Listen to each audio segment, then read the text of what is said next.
estudando a respeito da igreja, né? Nós estudamos e vimos o que era uma igreja saudável, que é aquilo que nós almejamos, aquilo que nós tanto queremos para a nossa igreja, que ela se torne uma igreja saudável, uma igreja que reflete o caráter de Deus, uma igreja parecida com o Senhor Jesus.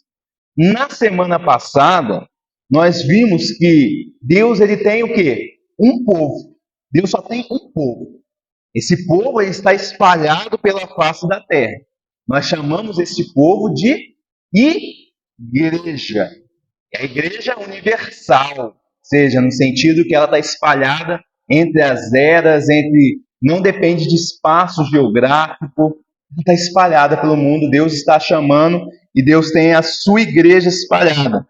E nós sabemos que essa igreja universal, essa igreja que está espalhada, essas pessoas, esse povo que está espalhado pela face da terra, eles se reúnem.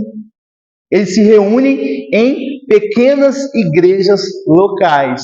Nós temos a igreja aqui presbiteriana do Brasil em Itapurá, é uma igreja que se reúne, é uma igreja local. Nós temos igreja lá no Rio de Janeiro, da onde eu vim, temos igreja em Lucas, temos outras igrejas aqui em Itapurá que são chamadas de povo de Deus. Só que dentre estas igrejas locais, temos as igrejas verdadeiras e as igrejas falsas. Nós temos igrejas falsas e igrejas verdadeiras. Nós não vamos falar das falsas, vamos focar o nosso estudo nas igrejas verdadeiras. Nas igrejas verdadeiras, nós temos as igrejas ordenadas e as desordenadas. As ordenadas em que sentido? Que elas têm membresia, que elas possuem, liderança, algo mais organizado. E a maioria das igrejas são assim. Mas, então, vamos focar nas ordenadas e deixamos as desordenadas de lado por enquanto. Entre as igrejas ordenadas locais, nós temos as igrejas saudáveis e as igrejas doentes. Então, a igreja pode ser o povo de Deus, uma igreja verdadeira, uma igreja ordenada, mas ela pode estar doente. Ela pode estar doente. E o nosso foco é que a nossa igreja não esteja doente. Ela seja uma igreja saudável. Da mesma maneira que nós olhamos para uma pessoa, nós vemos se ela está saudável ou não. Quando você tem experiência de ir no médico, eles fazem algumas perguntas, eles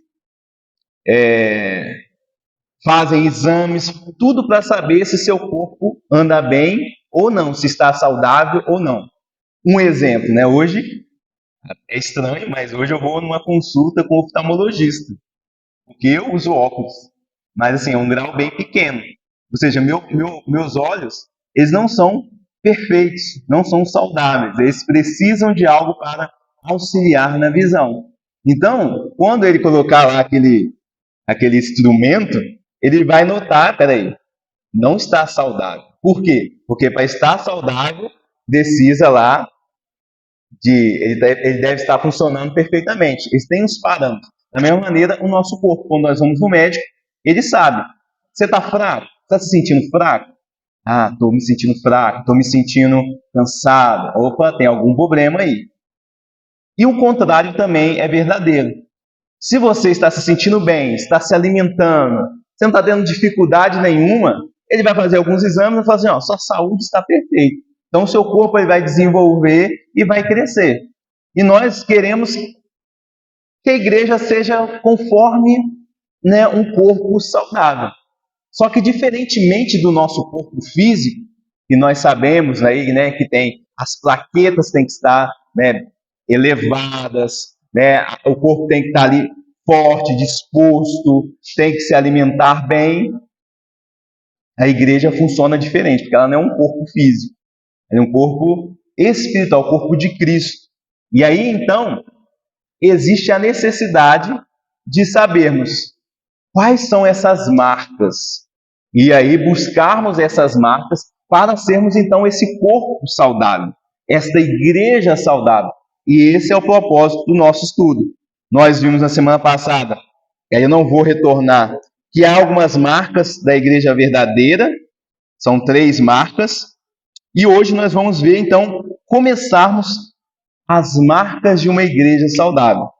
O pastor, né, que eu estou tirando esse estudo, pastor Mark Dever, estou tirando estudo do livro, né, ele escreveu esse livro, ele, depois de muito estudo, depois de muita pesquisa, depois de um tempo que ele aplicou isso na própria igreja dele, ele entendeu que essas marcas são as essenciais. Não são todas as marcas de uma igreja saudável, mas elas são as essenciais. E a primeira marca que está aí é a pregação expositiva. E aí, quando eu falo pregação expositiva, eu passo agora a peteca para vocês. O que vocês imaginam ser uma pregação expositiva? Já, vamos mudar, né? Vamos mudar a pergunta.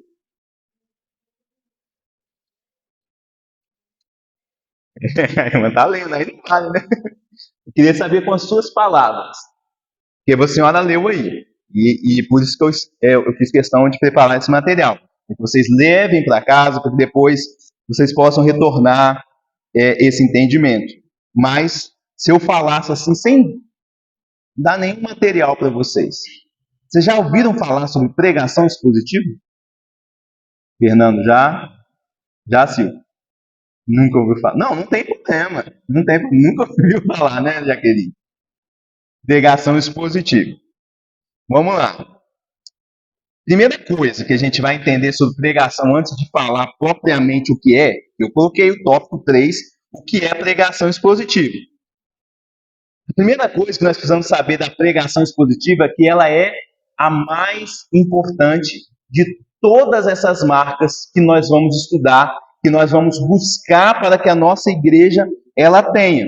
Essa marca, ela é a primeira marca de uma igreja saudável, e ela não é somente a primeira, ela é a mais importante de todas as marcas. E é interessante que até o pastor Mark Dever, que é o autor do livro, ele disse, por que ela é a mais importante de todas as marcas? Porque se você desenvolvê-la corretamente, todas as outras marcas a seguirão. Portanto, esta marca, ela é essencial. Ela é essencial, então ela é a mais importante de todas. Aí nós entramos no segundo ponto. As outras marcas dependem dela. Tanto que se a igreja lhe diz assim, tivesse todas as 8 marcas, que são 9 marcas, e não compreendesse a importância da pregação expositiva, que é essa marca, de certo modo, as outras marcas seriam acidentais. Seriam um acidente. Mas como que vocês têm, né? Vocês lembram? É porque vocês não... Quem trouxe vai lembrar. São 9 marcas. Pregação expositiva, teologia bíblica, evangelho, conversão, evangelismo, membresia, disciplina, discipulado e liderança. São essas marcas que a gente vai estudar. E ele diz, todas essas marcas, elas dependem da pregação expositiva. E por que depende? Porque sem a palavra, todas aquelas outras marcas, elas vão ser um acidente e elas vão o quê? Vão ser distorcidas, vão ser, muitas das vezes, às vezes, descartadas. E, por exemplo, nós temos uma das marcas de uma igreja saudável, membresia. O que é membresia? Membresia é quando uma pessoa, ela então entende o evangelho, aceita Jesus Cristo como seu único suficiente salvador, e ela entende que ela precisa congregar. Ela precisa fazer parte, então, de uma família, de uma igreja local. E aí, ela fala, como que eu faço para fazer parte da igreja? Aí, normalmente, o pastor respondeu, até o outro mesmo fala, você tem que ser batizado. Aí a pessoa se batiza, e aí, então, ela é introduzida na membresia da igreja, ela começa a fazer parte. E aí, quando ela se faz parte da igreja como membro, ela assume alguns compromissos. Ela tem privilégios, por exemplo, na igreja presbiteriana. Na igreja presbiteriana, eu já falei alguma vez aqui, quem escolhe a liderança é a igreja. Então, quem não é membro não tem esse direito de escolher quem será a liderança. Aí, quando eu falo liderança, não falo somente do pastor, mas falo dos diáconos e presbíteros. Então, uma pessoa que não é membro ainda, ela pode observar, pode participar da nossa reunião, da votação, mas ela não vai poder votar. Então, podemos dizer assim, a pessoa frequenta, e aí não gosta de certa pessoa, né? E aí essa pessoa se torna um presbítero ou um diácono. Ah, mas eu não queria que ele fosse diácono ou um presbítero.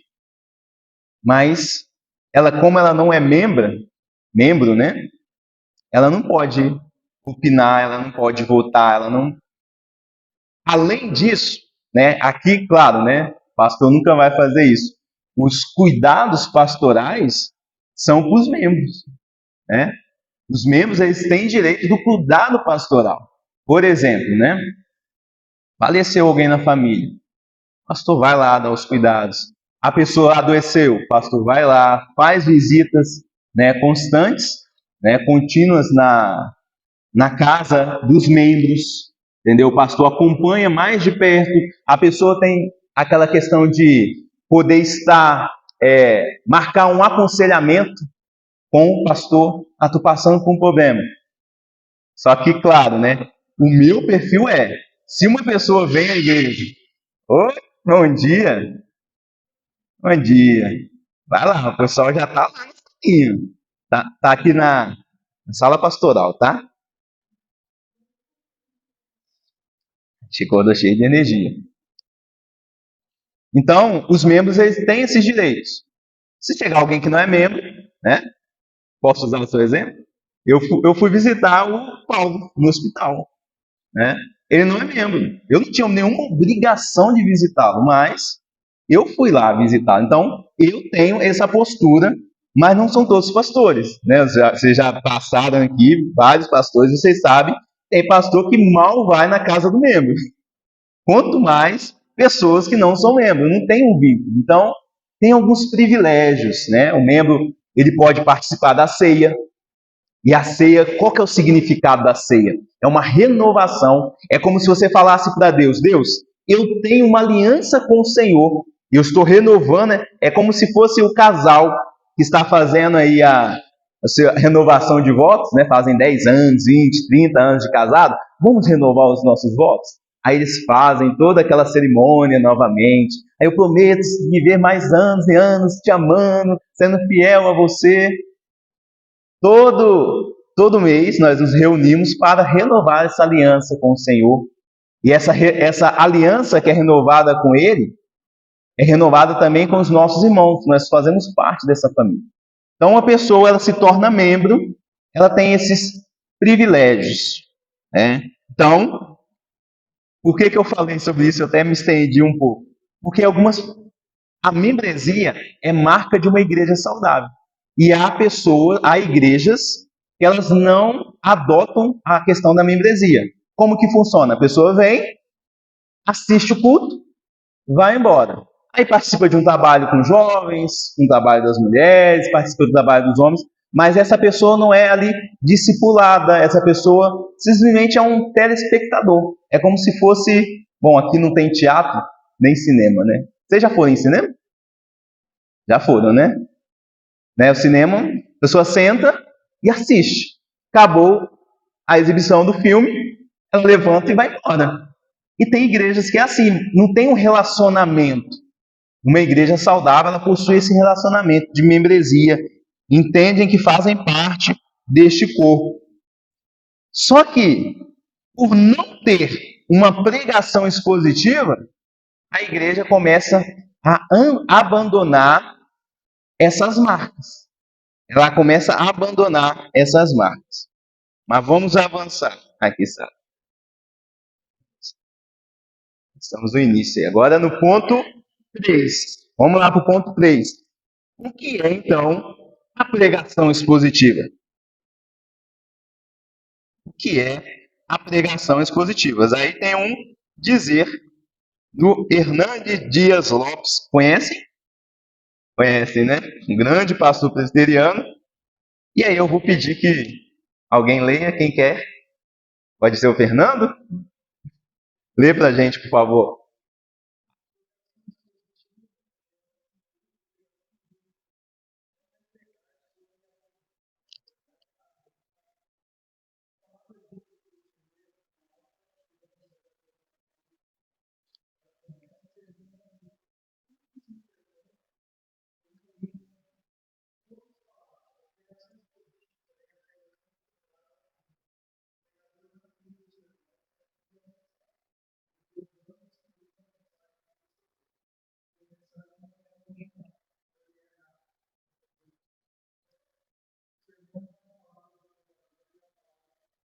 Olha aí.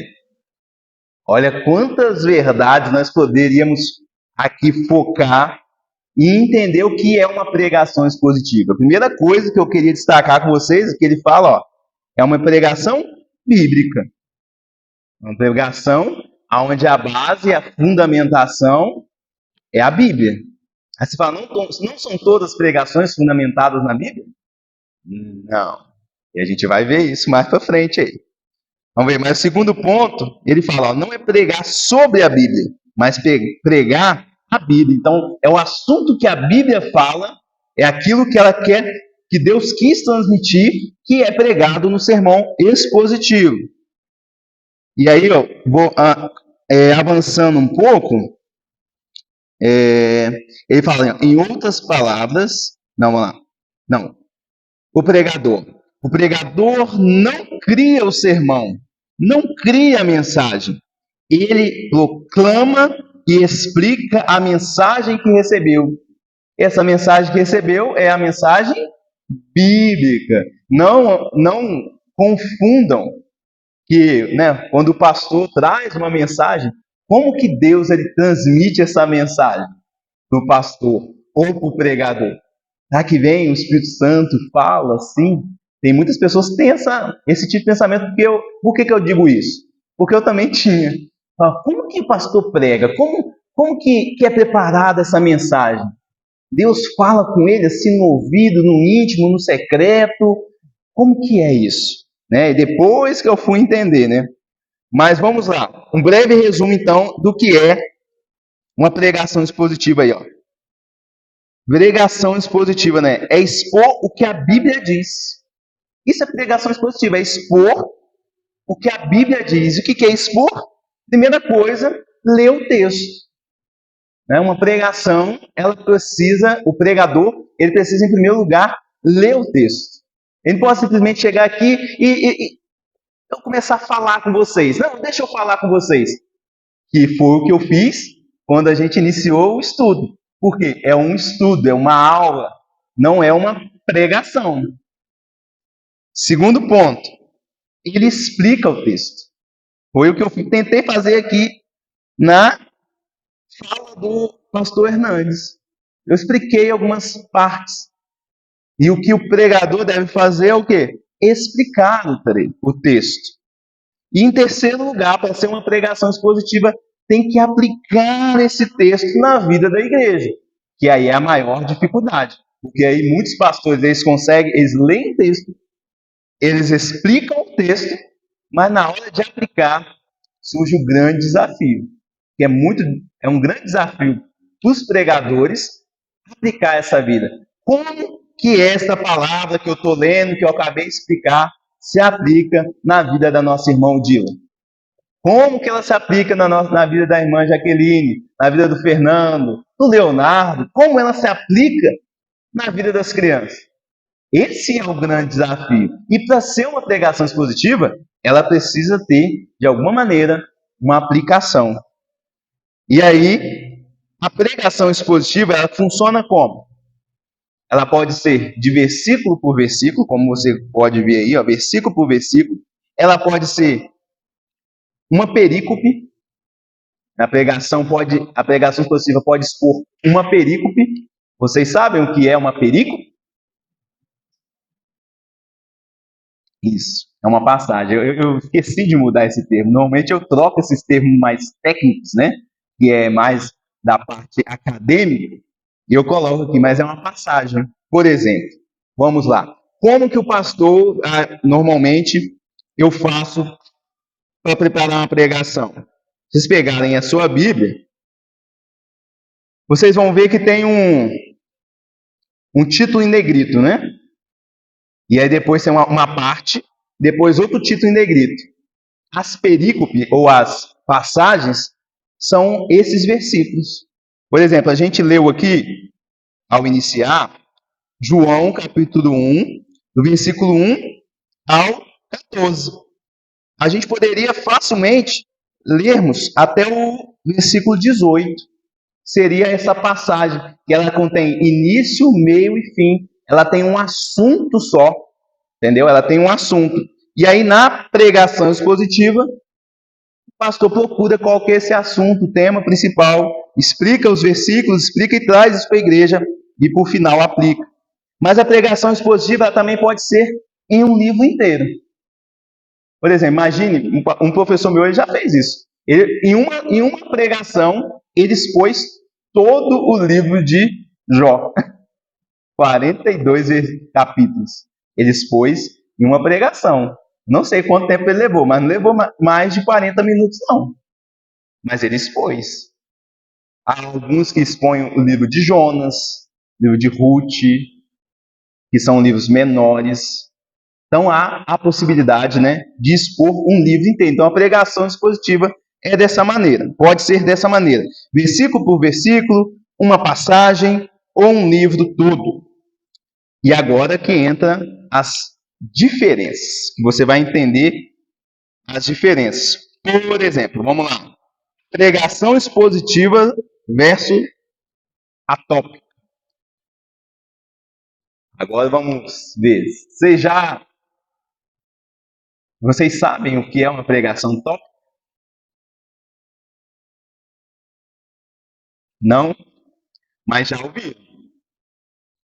Já ouviram? Eu já preguei topicamente.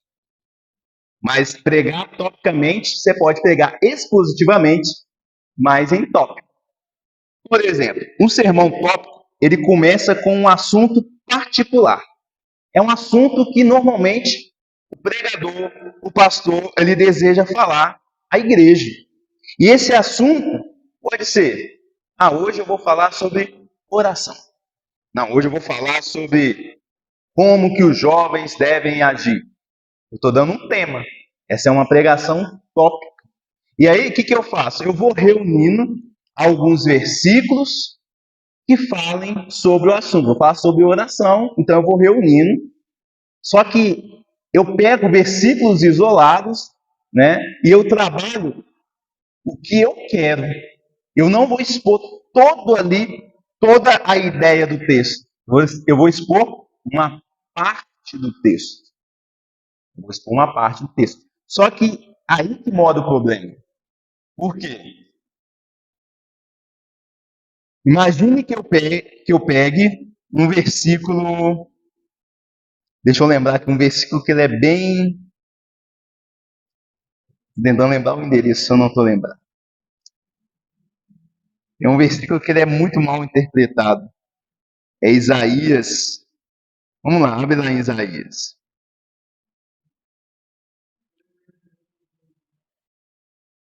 Depois você fala aí para contribuirmos. Esquece não. Mas abre lá em Isaías.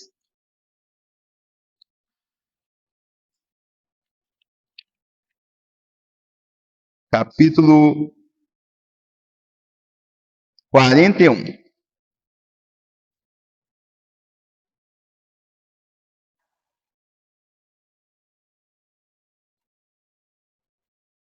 Isaías 41. Vai abrindo aí que eu vou só pegar uma aguinha.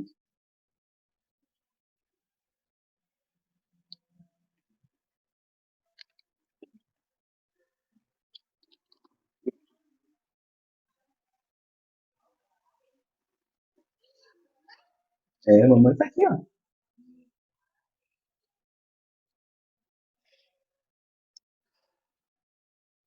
Bom, acharam aí Isaías 41?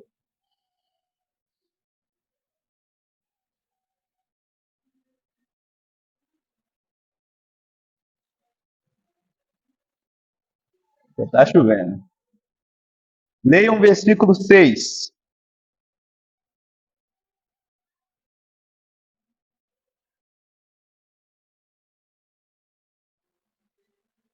Isso. Você pode ler para nós, por favor?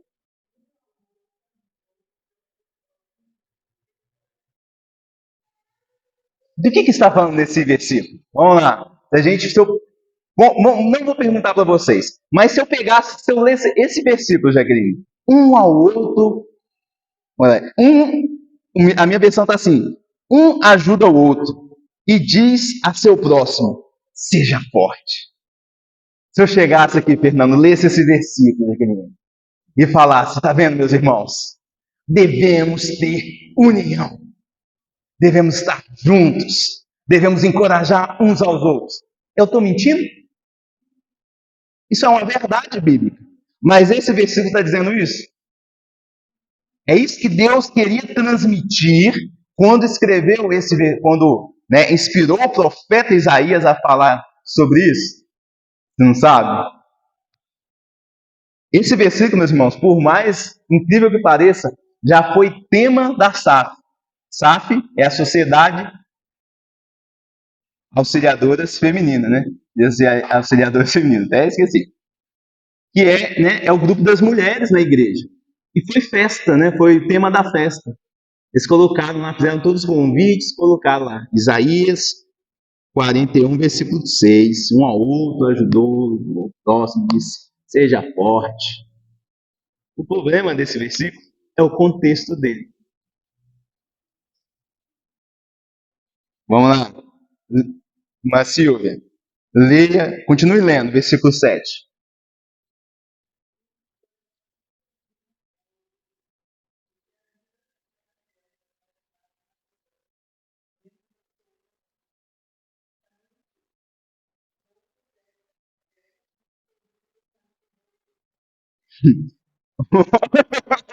O Fernando já entendeu. Você conseguiu entender, Karine? Não? Vamos lá, vamos ler devagar. Um ao outro, um ajuda ao outro e diz ao seu próximo, seja forte. Aí diz aí na versão, assim o artífice anima o ourives e o que trabalha com martelo encoraja o que bate na bigorna, dizendo que a soldagem foi bem feita. Então fixa-se tudo com pregos para que não oscile. E o que esse texto, do que esse texto está falando?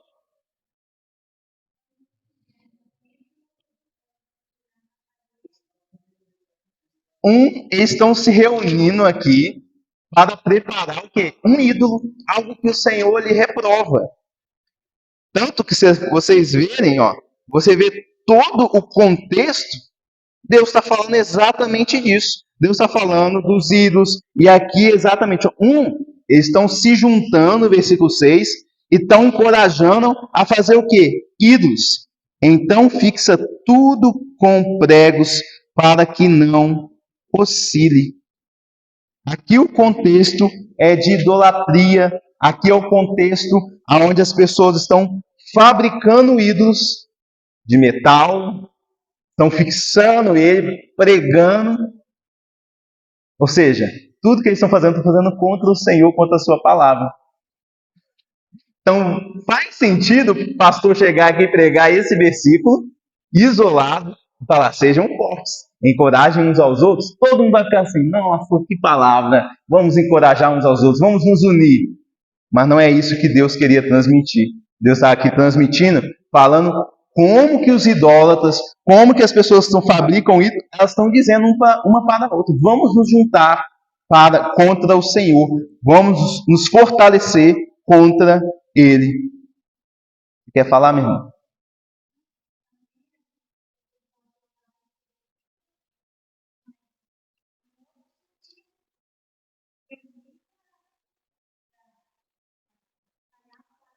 Então, eu não posso usar. Não posso. É porque, vou só para a senhora entender. A Bíblia é a palavra de Deus. Né, Leonardo? A Bíblia é a palavra de Deus. Então, Deus ele deu uma palavra e ele deu um sentido para a sua palavra. Se a senhora falar assim, pastor, vamos mudar a Odila. Pastor, pega meu carro, faz um favor para mim, leva no mecânico tal, que agora eu não posso, pede ele para fazer uma revisão geral no meu carro. Aí eu vou, pego o carro da irmã Odila, vou no mecânico e chego lá e falo, você pode trocar apenas o óleo do motor? Eu fiz aquilo que a irmã Odila pediu? Eu omiti um monte de coisa. Então, se eu chegar aqui, eu posso simplesmente falar, irmão, vamos nos unir, seja forte, mas eu tenho que usar o quê? Outros versículos. Por exemplo, se eu quiser falar para os irmãos, encorajar os irmãos, eu vou lá para Josué capítulo 1. Deus falou o que com Josué? Seja forte e corajoso. Não tem. Eu vou para lá. Porque todo o contexto é que Deus está encorajando Josué. Então, para eu falar de encorajamento, de coragem, eu tenho que usar esse texto. Se eu quiser falar de comunhão, eu vou lá para Atos 2. E aqueles que creram, eles viviam juntos, tinham tudo em comum. É aquele versículo que eu mandei lá no grupo, né? No partir do pão, na oração, seguir os ensinamentos dos apóstolos. Aí eu falo, tá vendo, meus irmãos? A igreja, no início ali, em Atos, eles eram unidos. Nós precisamos ser unidos. Mas esse versículo não está falando sobre uma boa união. Então eu tenho que ser o quê? Fiel àquilo que Deus tensionou em falar com o seu povo. Por isso que é uma tarefa muito desafiadora. E aí nós precisamos treinar os nossos ouvidos também para ouvir o que está sendo dito no texto. E não basta somente ler o texto. Tem que ler o contexto. Vocês conseguiram entender? Agora o Fernando tinha algo para acrescentar.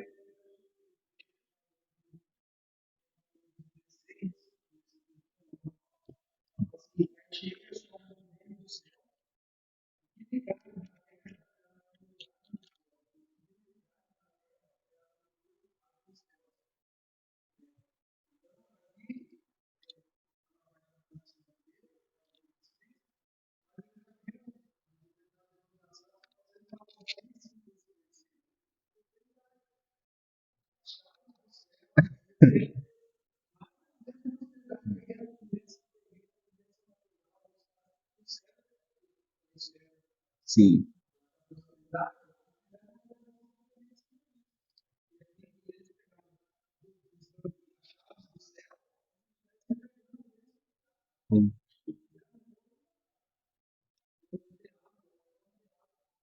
Sim. Eu já presenciei alguns fatos.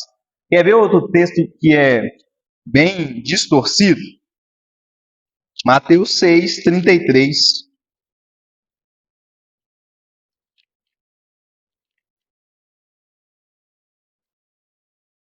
Mas busquem em primeiro lugar o reino de Deus e a sua justiça, e todas estas coisas lhe serão acrescentadas. Eu já vi pregadores pregando esse texto e falando o quê? Olha o que está falando. Que nós devemos buscar a Deus em primeiro lugar e a sua justiça. E todas as coisas, meus irmãos, todas as coisas vão ser acrescentadas para você. Então, o que são todas as coisas? Se eu falar para você, Silvio, todas as coisas, você colocar Deus em primeiro lugar, todas as coisas vão ser acrescentadas. O que são todas as coisas para você? Tudo que eu quiser. Para mim, eu não estou limitando. É genérico. O que é todas as coisas para você, Jaqueline? Tudo. Tudo. Então quer dizer o quê? Se eu colocar Deus em primeiro lugar, eu quero um carro melhor. É o carro. Aí o Leonardo está ouvindo. Opa, é todas as coisas, pastor? Eu quero um videogame. Eu quero um iPhone 15. Eu quero. Todas as coisas vão ser acrescentadas. Eu não quero ir mais para a escola.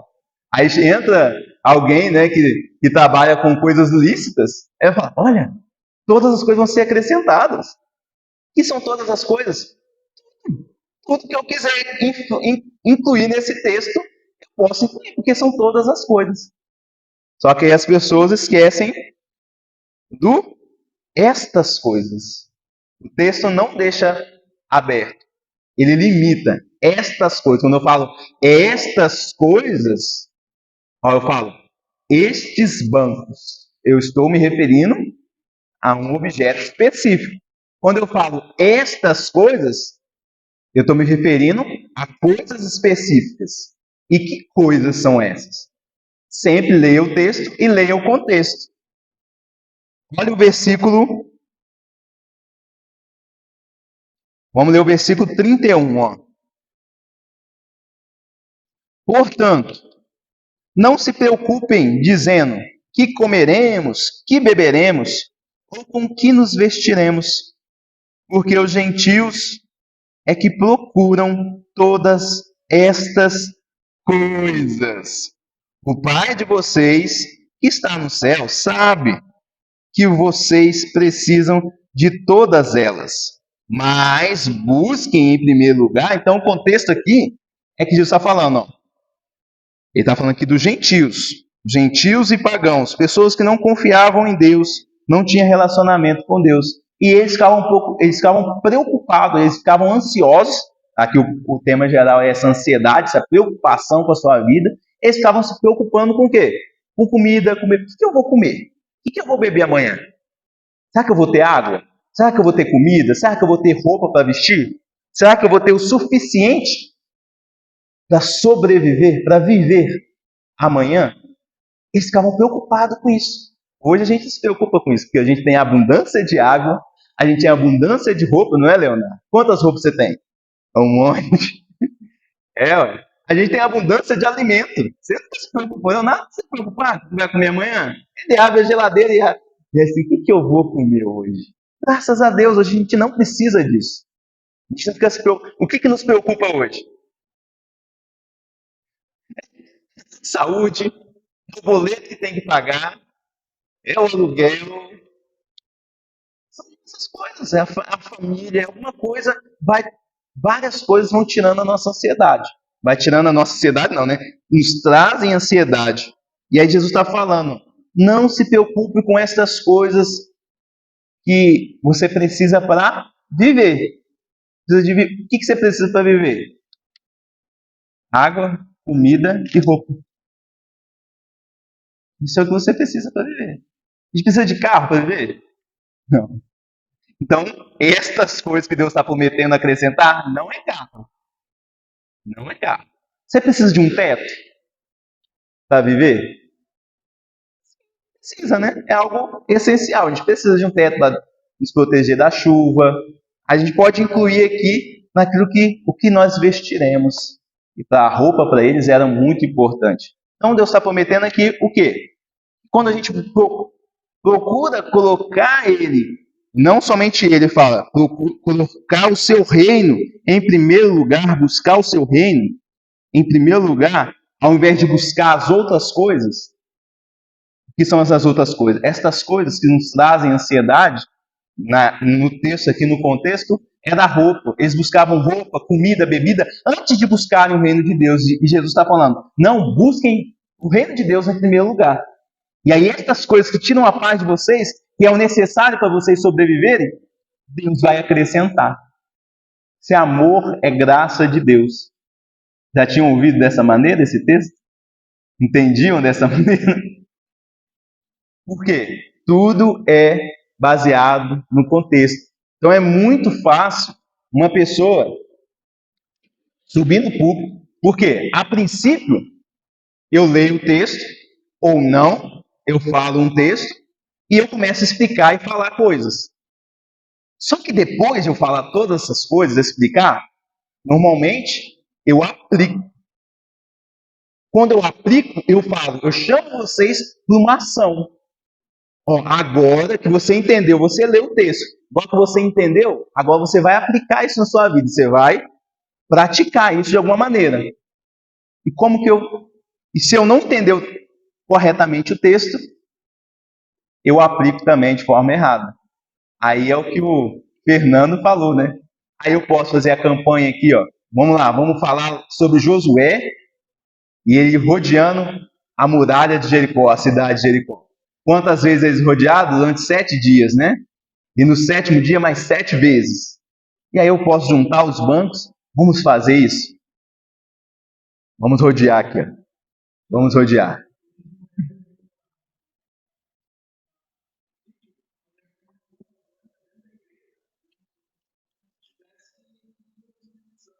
Tem. As pessoas verem Jesus soprando, as pessoas sopram. É, isso. Sim. É lamentável. Esse dia eu recebi um vídeo, nossa, me deixou um pouco bem alarmado, que esse eu não vi. Que era um vídeo chamado Escola de Profetas, onde eles estavam ensinando as pessoas a como serem profetas. Soprar, pôr a mão na cabeça e cair. Olha. Ah, não, não vou falar o nome de quem. Agora me entregou, eu recebi esse vídeo. Mas eu mando para vocês, no particular. Mas, então assim, pessoas tentando, e aí eles usam o quê? Bíblia. Só que usam a Bíblia fora do seu contexto. E aí, quando eu falo da pregação tópica, é esse o problema. Eu posso pregar topicamente de forma expositiva? Posso. Dá para fazer isso. Quando eu não distorço. Dá muito mais trabalho eu pregar topicamente do que expositivamente. Porque expositivamente, eu pego um texto e prego sobre aquele texto. Quando eu prego topicamente, vou falar sobre oração. Eu tenho que procurar um monte de texto falando sobre a oração. Ah, vou falar sobre a oração de Ana. Vou falar sobre a oração de Samuel, a oração de Jesus, a oração lá em Salmos.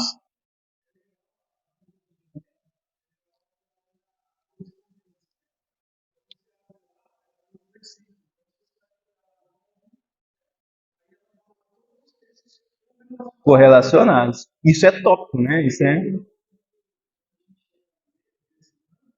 aproveitar. Ela lê as referências. Sim.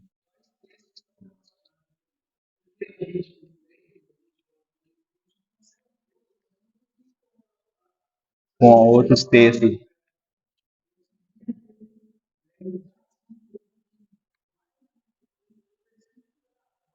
Lá. Todos esses. Muito bom. Muito bom. E essas Bíblias, assim, é Bíblia de estudo, né?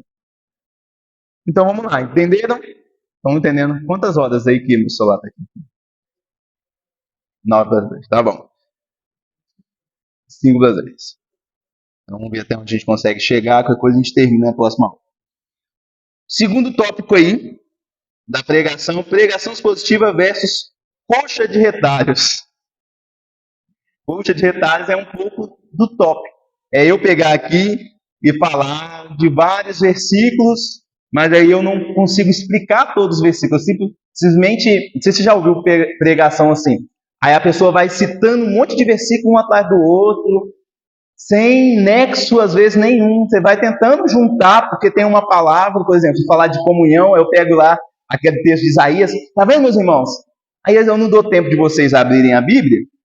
E eu falo, Isaías 41, versículo 6, fala que um ao outro ajudou e o outro disse ser forte, então seja forte, tenha comunhão. Em Atos também fala, então eu junto um monte de verdade e aí tem uma inverdade. É como a colcha de retalho, né? Você vai juntando, juntando e cria algo. E aí nós temos essa diferença. Mas o que está em alta agora, só que esse de colcha de retalho, ele é antigo. Não, antigamente se usava muitas pregações. Mas o que está em alta é a pregação coach, que é o próximo ponto aí. Coach, que é o de autoajuda. Que aí é a mais complicada. Por quê? Essa pregação de autoajuda, de certo, vamos lá, de certa perspectiva, muitas pessoas vão falar: não, mas é uma pregação boa. Por quê? É uma pregação onde o pastor, onde o pregador, ele está o quê? Motivando, ele está inspirando, ele está fazendo a pessoa a se desenvolver na sua vida. Só que normalmente ele distorce um pouco o texto bíblico. Por exemplo, se eu fizer uma pregação aqui, que a pregação de autoajuda, ele tem o foco no indivíduo. Uma pregação normalmente a gente chama antropocêntrico. Essa é uma palavra. Ou seja, o homem no centro, onde o foco está no homem. E aí, eu prego e falo assim: você vai até Deus, você pode se achegar até Deus, você pode vencer todos os obstáculos da sua vida, e aí você tem que determinar que você vai vencer, porque a força, né, tem um versículo que fala assim, né? A força da sua língua, ela tem poder da morte, da vida. Então, suas palavras têm poder. Você vai vencer, então você tem que declarar a bênção na sua casa, declarar a bênção na sua família, do seu trabalho. Isso soa o quê? Bom aos ouvidos. Isso é bom aos ouvidos. Você é campeão. Você é vencedor. Você vai vencer tudo. Isso é bom, né? Você chegar aqui e ouvir uma palavra de motivação. Isso é bom. E a Bíblia faz isso? Posso pegar uma palavra aqui de motivação aqui, baseada naquele texto lá de Josué. Só que o problema das pregações de autoajuda é que elas ficam aí. Elas evitam falar de pecado, todas as palavras negativas. Você não vai ver nenhuma palavra de autoajuda falando sobre os 10 mandamentos. 10, não, não. Tem que se evitar falar a palavra não na pregação. Não pode ser algo negativo, né? Não pode. Se você falar assim com a pessoa, né? Se o pregador falar assim, porque você é um pecador, você precisa se arrepender, você está distante de Deus. Isso é bíblico. Essa foi a pregação de Pedro lá em Atos dos Apóstolos. Mas não soa tão agradável. Não é popular. Né? Normalmente as pessoas, quando estão lá, às vezes vão escolher uma pregação para ouvir no YouTube. Né? Você vai ler lá. Você vai vencer, você é mais que vencedor, você precisa o arrependimento. 6 marcas do arrependimento. Qual que vai ter mais visualização? Qual que vai ter? Do vencedor, do campeão, do autoajuda. Só que o problema da autoajuda, qual que é o problema da autoajuda? Que ele procura, né? Essa pregação procura ter esse foco no indivíduo, aonde ele procura desenvolver essa capacidade da pessoa de, de que ela pode superar todos os desafios em si mesma. Ela é capaz de mudar a sua própria vida. É o famoso discurso. Tá vendo fulano? Tá vendo aquela família passando necessidade miserável? Ela é capaz de mudar toda a vida dela. Ela é capaz. Ela é capaz. E ela precisa acreditar nisso. Ela precisa fazer boas escolhas. Ela precisa ter as várias ações práticas. Tem algum problema nisso? Se eu estiver dando uma palestra de coach, não tem nenhum problema. O problema é quando eles pegam essa palestra de coach e trazem para o púlpito, trazem para a igreja, trazem para o povo de Deus ouvir. Aí as pessoas começam a estar, né, ser mais acerbadas em si mesmo, né? Começam a ficar cheias de si. Eu posso, eu consigo, eu vou vencer. Ninguém vai me impedir.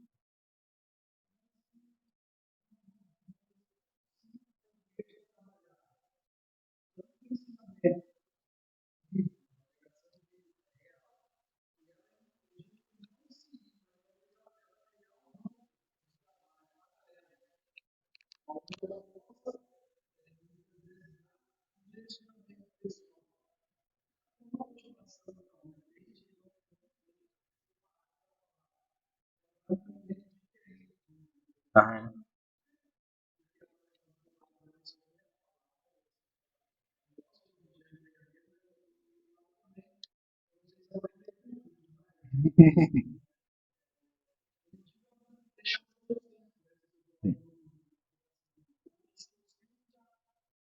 Aham.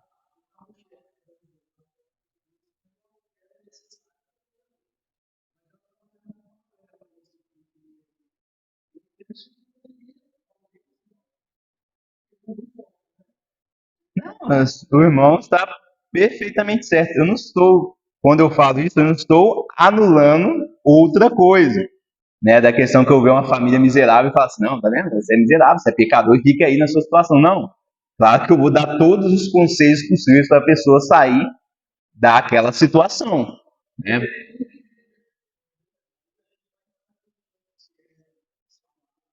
Aham.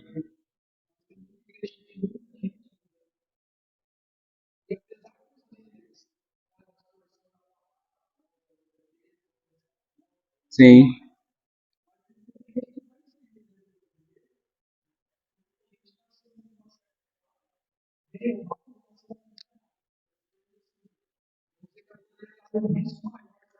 sim, sim. Não, aqui o mérito não é as boas ações. A gente faz as boas ações, boas obras, é realmente fazer esse trabalho das pessoas. O que a pessoa está precisando? Está precisando de acompanhamento psicológico? Está precisando de um acompanhamento espiritual? Espiritual a gente sabe que é preciso. Está precisando de um acompanhamento, né? Está precisando de uma cesta básica? Gente vai lá ajudar aquela pessoa. A gente vai ajudar. Ó, claro, não vai dar só o pão, vamos dar a vara, né? Não vai dar só o peixe. Não pesca pão, não pesca peixe. Ei, já mudei tudo. Mas eles entenderam, né?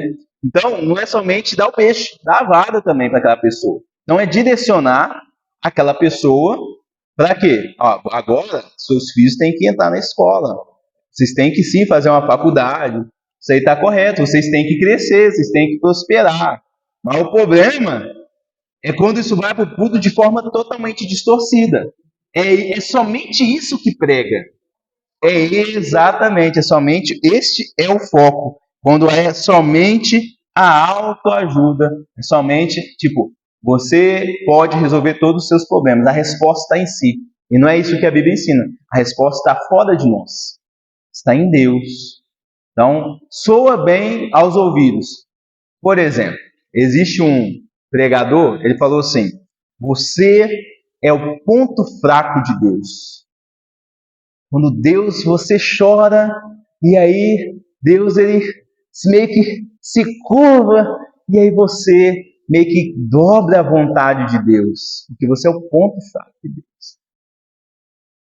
Tem uma pregação assim na internet, eu já ouvi.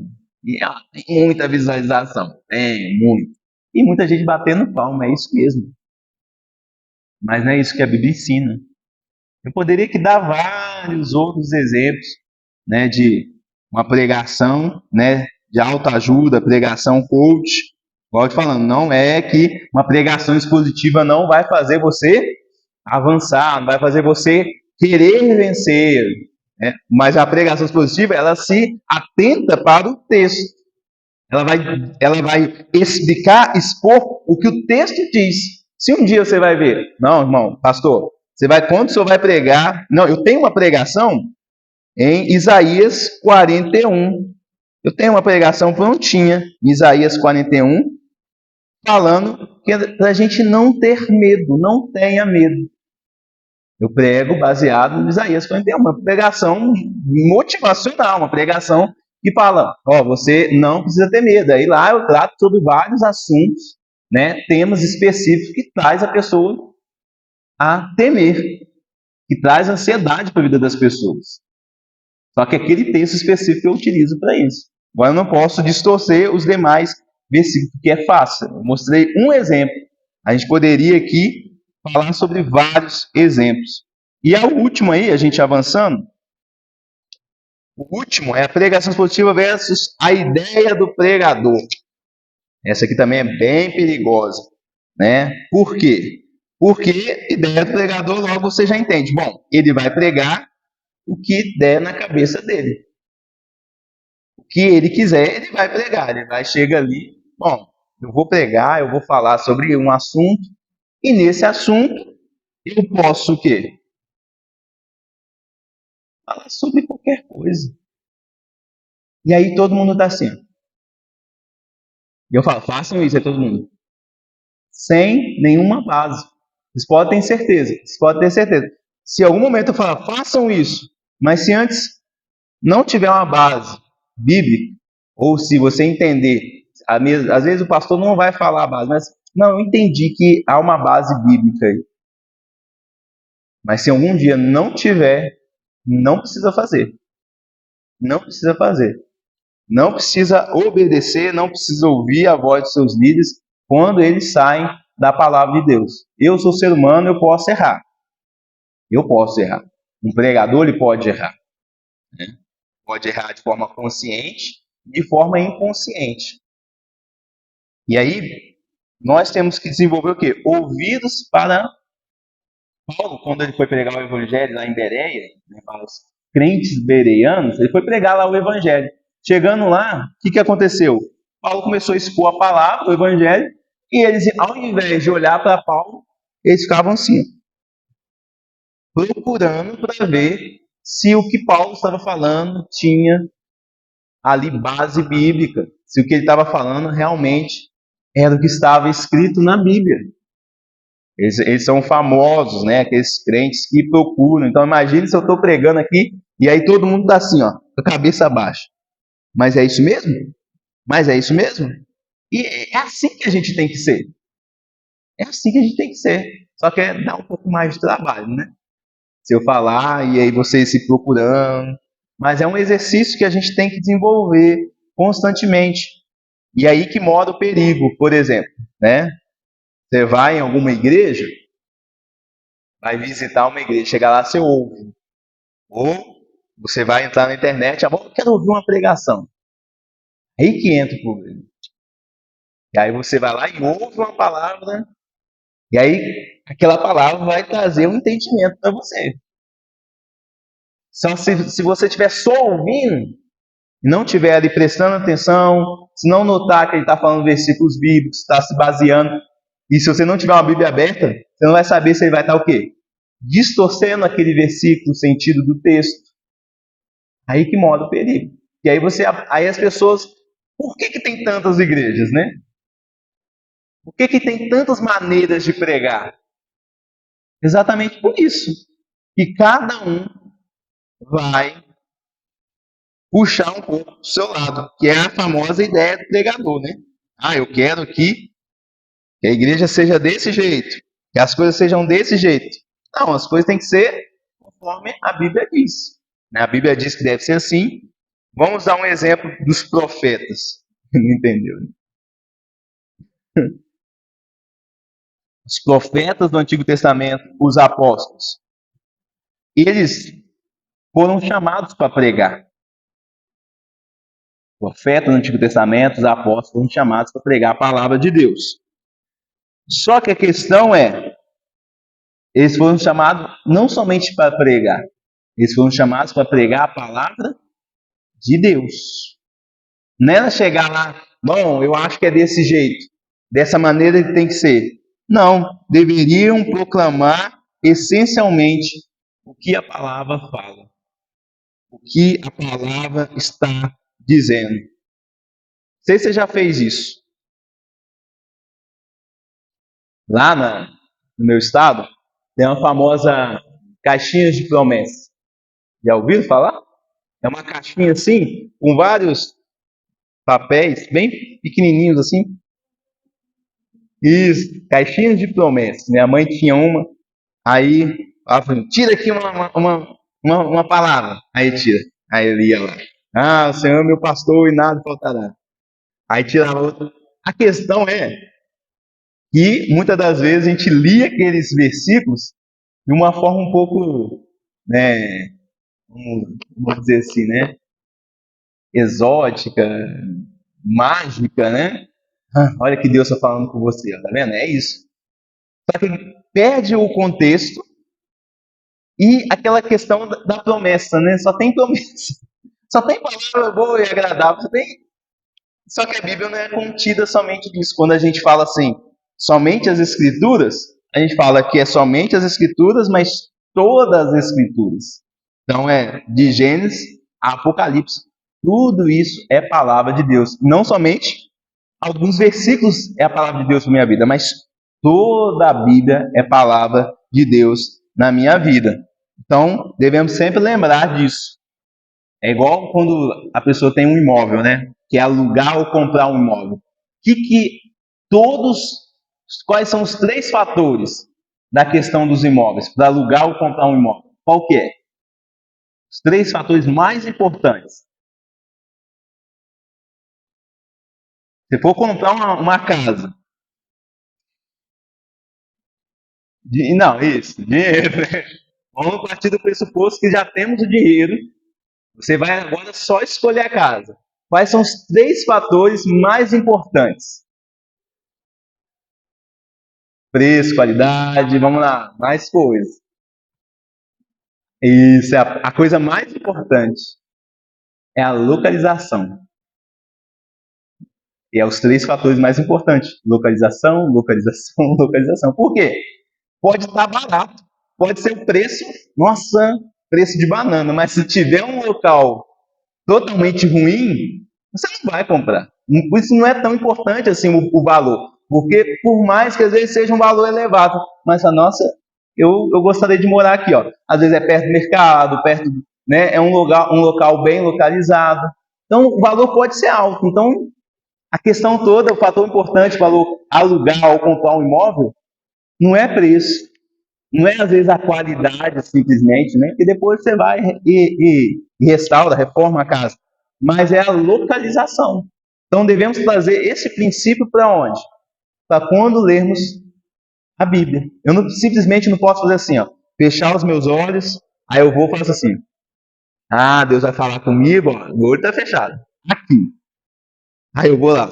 Jeú entrou no palácio, comeu, bebeu e disse: tome conta daquela maldita e sepultem o corpo, porque ela é filha do rei. Isso aqui é um exemplo. Mas, pastor, e quando eu faço isso e cai no versículo assim que exatamente graça e misericórdia de Deus, né? Exatamente o que eu estou precisando. A gente não deve ler Bíblia assim. Por quê? A gente pode cair. Imagine, eu tenho 3 filhas, mas faço isso e cai lá. Gênesis 22, versículo 1. Conta a história de quem? De Abraão.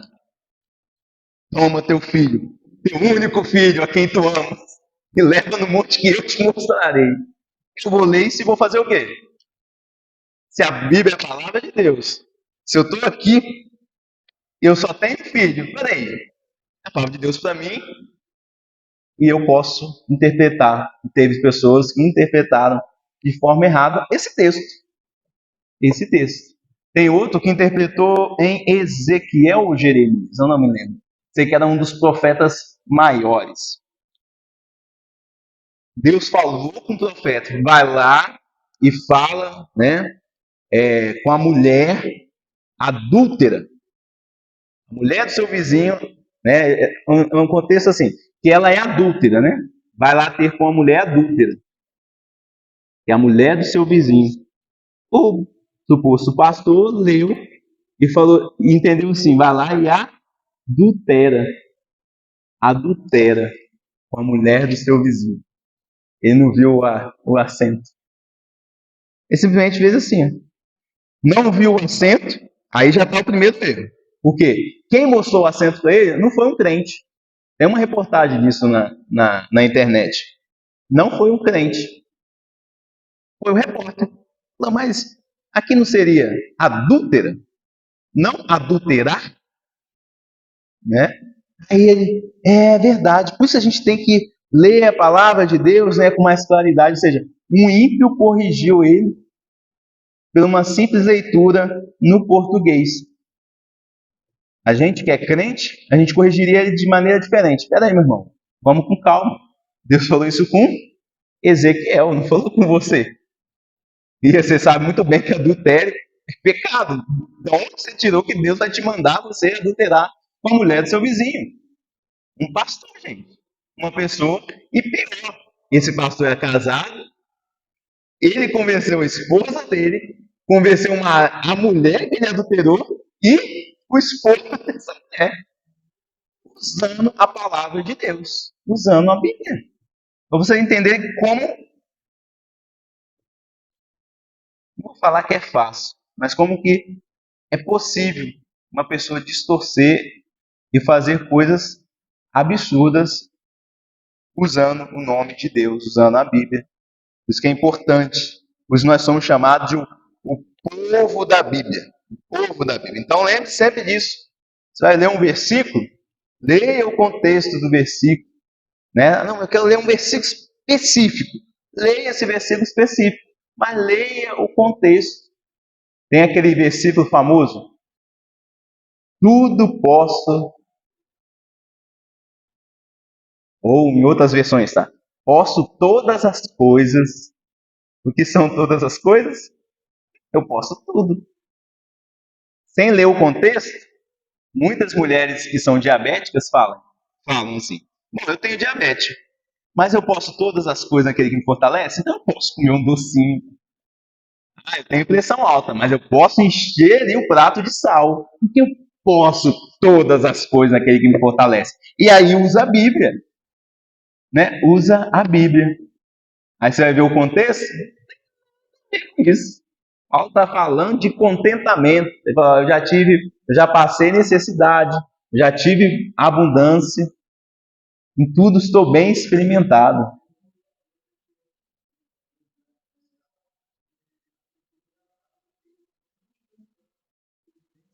Ah,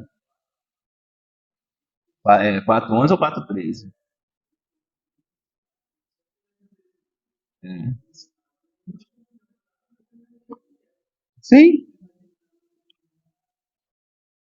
Coloca lá, o Senhor é meu pastor e nada faltará. Aí o carro é velho, velho, mas velho. Propriedade exclusiva de Jesus, hein?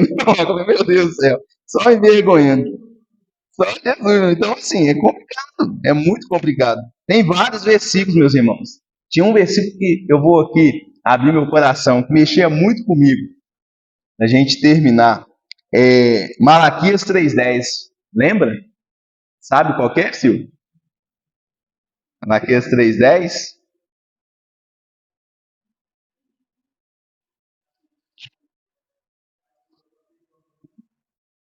Quer abrir lá para ter certeza?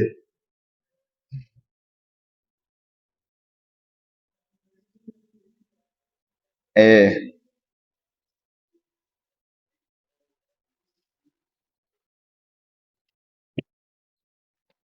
ele é um pouco distorcido até hoje. Uhum,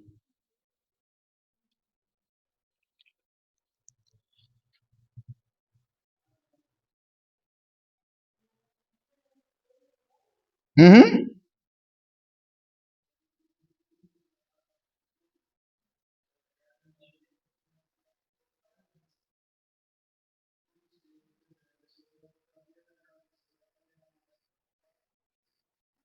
É o 11.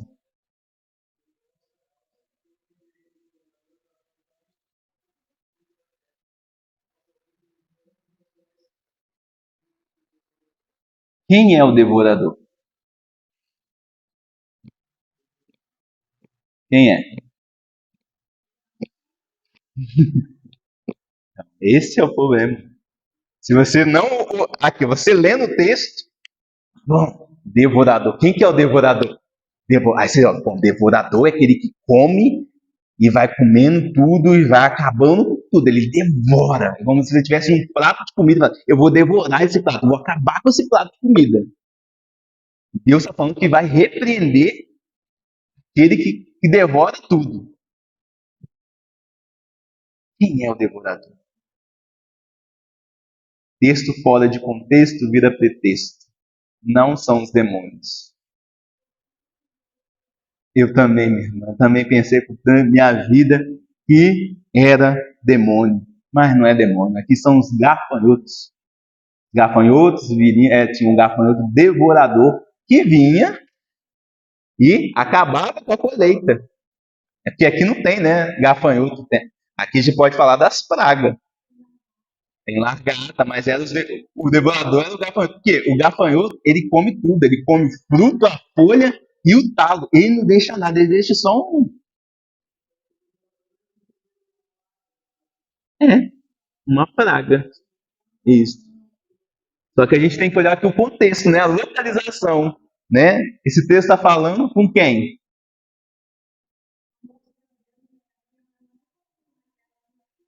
Isso.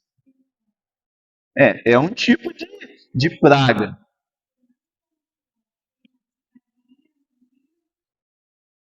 Se a gente falar aqui, vocês sabem falar muito melhor do que eu sobre praga, mas vamos lá. Texto bíblico. Eles viviam de lavoura.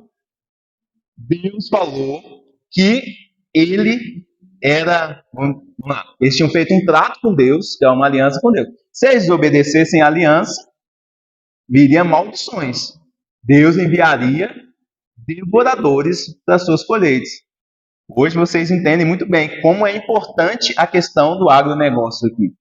Imagine naquela época, né? Era a única renda que tinha isso. Então, assim, vinha essa praga e acabar, a pessoa passava fome.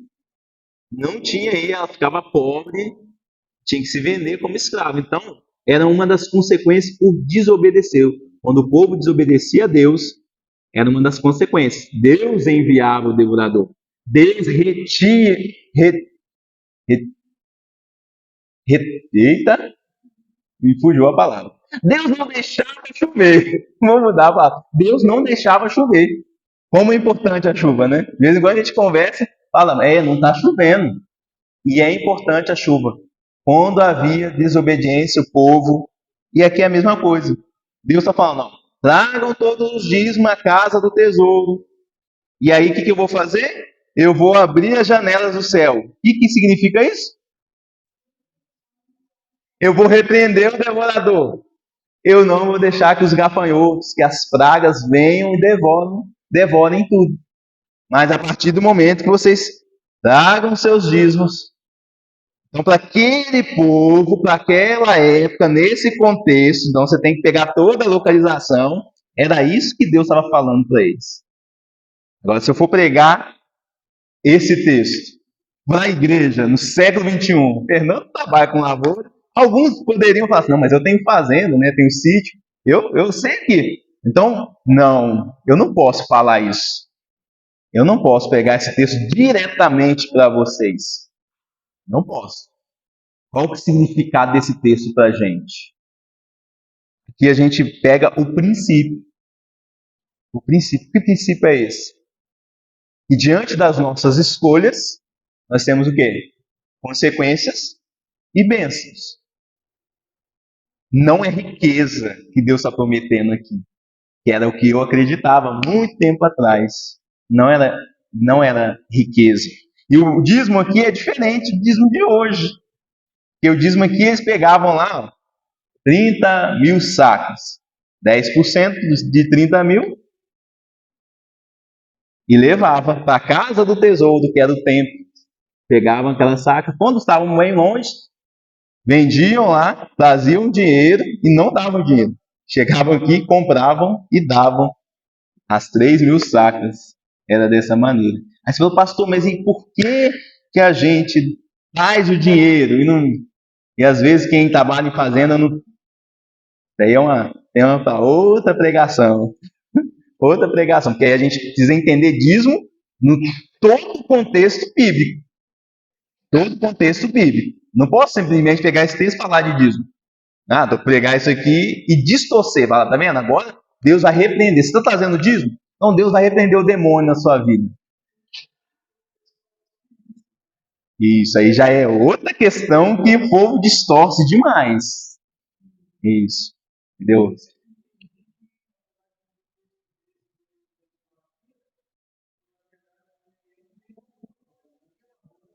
Isso, é a sua renda. Então, isso.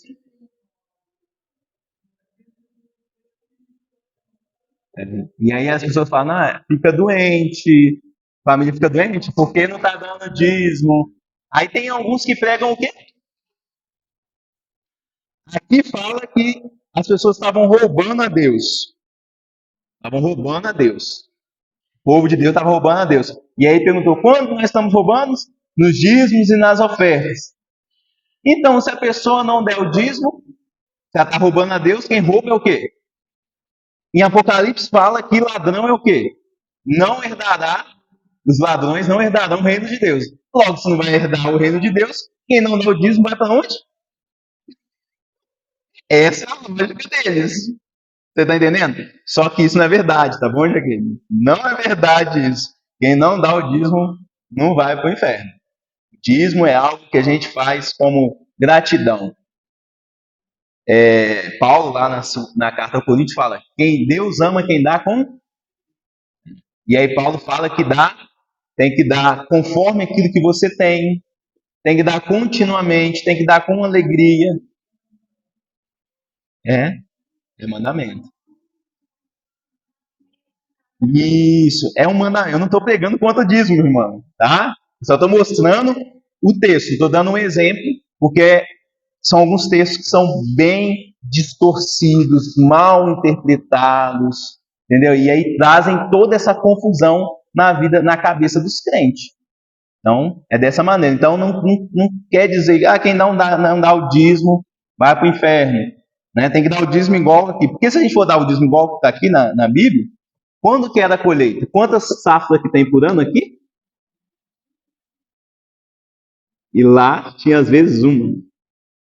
Então, o dízimo era quando? Você está entendendo? Entendeu? Era anual. Então, se a gente for pé da letra, você não vai poder comer carne de porco. Você vai poder usar aí, ó, tecidos diferentes na sua roupa. É, não, não pode. Cadê o véu na cabeça das mulheres? Minhas irmãs,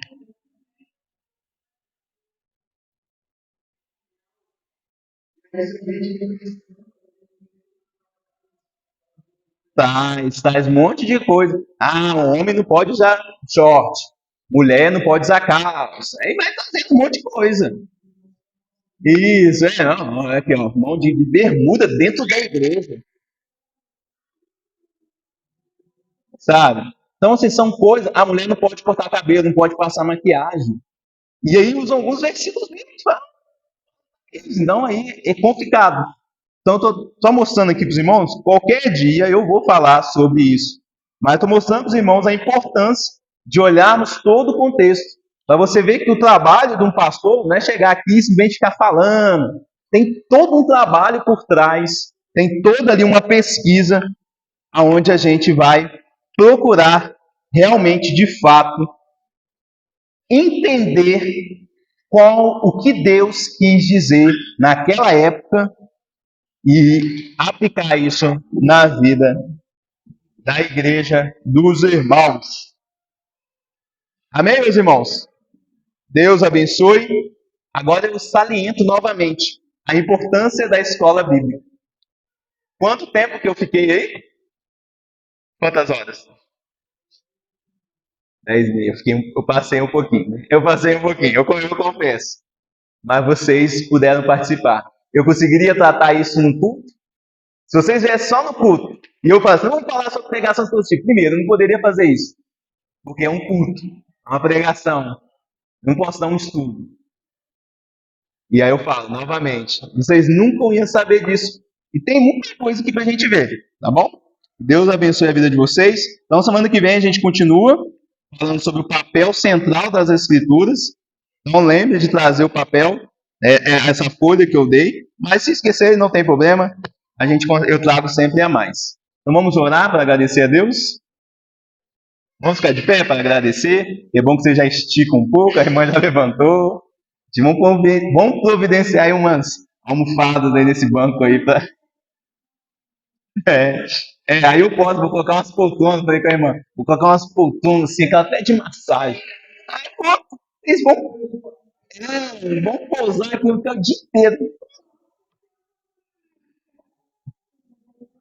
Tá bom, vamos lá, vamos orar por isso.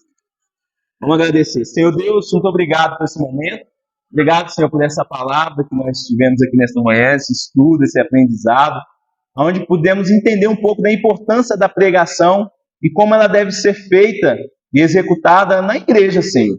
Algo que nós ouvimos e fazemos e vemos constantemente. Possamos dar a verdadeira importância para isso. Nos ajude, Senhor, a ter ouvidos atentos para aquilo que é dito, para aquilo que é falado, Senhor. Nos ajude a entender mais e mais da tua palavra. E, ó Deus, também dê fidelidade a mim, que sou pastor responsável por trazer as mensagens, para que eu não distorça o texto bíblico, para que eu traga o verdadeiro sentido, em nome de Jesus, Senhor, para que eu seja fiel e glorifique o teu nome e traga a verdadeira edificação à tua igreja, Senhor. Mantenha-me fiel, mantenha aqueles também que possivelmente no futuro irão pregar, a entenderem o peso e a responsabilidade de pregar a tua palavra, Senhor. Assim eu oro, grato por tudo. Abençoa o teu povo, em teu nome, em nome de Jesus. Amém e amém.